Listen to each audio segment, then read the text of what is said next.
ML Sports Take here, brought to you by our good friends over at Batavia Downs Gaming and Stanley Law Offices.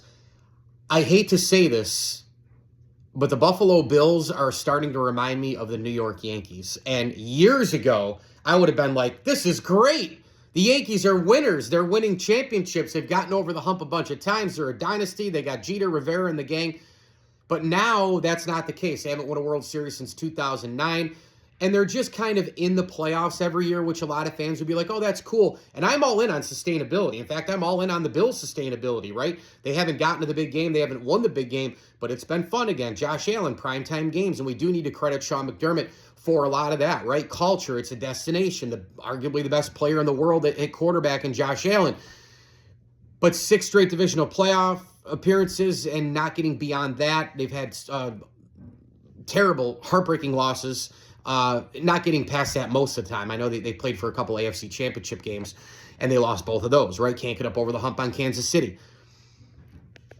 But Joe Brady, the new head coach of the Bills, copies everything Brandon Beane says in press conferences, including the Josh Allen contract situation, which is absolutely, utterly embarrassing, that you go to the microphone and say, well, we can't really do a ton with our roster because we got to pay that quarterback.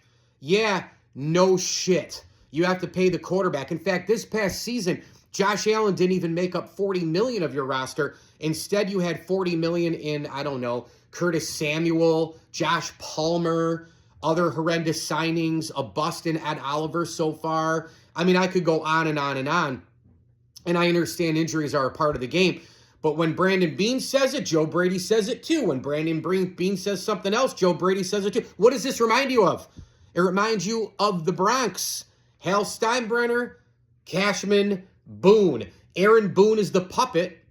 Joe Brady's the puppet for the general manager. Brandon Beane the puppet. Brian Cashman the puppet. The clueless owner, Hal Steinbrenner, the clueless owner. Terry Pagula going to the microphone and throwing a player under the bus in Keon Coleman. Now, part of what Pagula did say at the mic apparently is true because coaches do have more say than some fans want to think in terms of constructing the roster. Joe Brady alluded to that. I don't think he would BS that, and he did vouch for Keon Coleman. Well, let's go see what Keon Coleman does. I mean, they talk about him enough.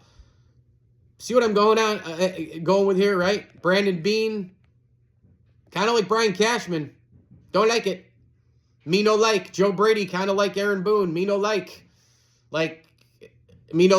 This is a puppet GM obnoxious sports behavior.